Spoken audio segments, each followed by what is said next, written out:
Mini crimps are the key component to locking the runs of beads onto the miniature cable unobtrusively. This is achieved by using a pair of chain nose pliers. The quality of the tools that you use will affect the ease of construction. The beads that I'm using are Swarovski crystal cubes,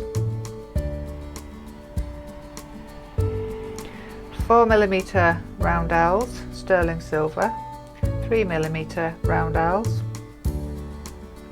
and a 1.2mm penta bead. I'm going to put a crimp on either side.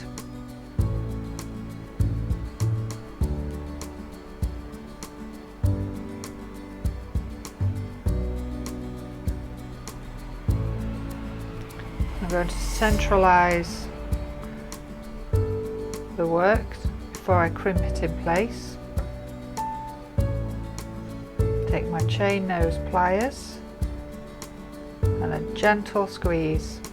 I'm going to remove the beads from that, and I'm just going to tidy up my crimp.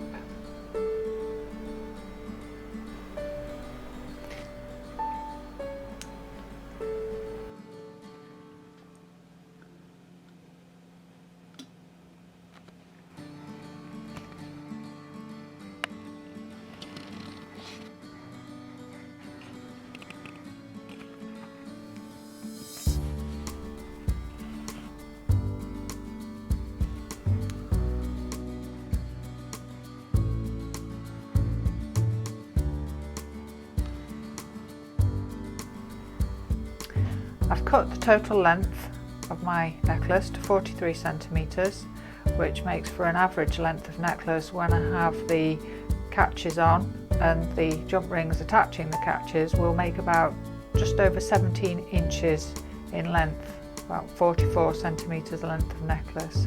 This has to be taken into consideration when you're doing your ends. So I'm going to take one end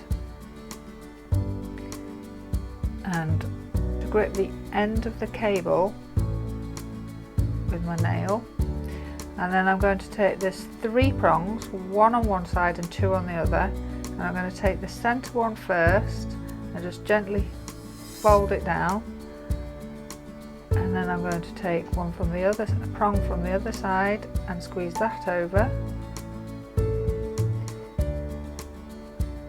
and then I can pull the cable through because it's only held gently at this point, and do a final squeeze on all 3, and then I'm going to do the other side using 2 pairs of chain nose pliers, or if you haven't got 2 pairs, a pair of round nose, or last resort use your hand. I'm going to use chain nose pliers and bend the jump ring apart, slide it in, slide your catch on, and you're going to close the jump ring flush. All you have to do to your second side, take your larger jump ring, put on the other end, slide it through, and that's a lot quicker because you're just putting a jump ring on.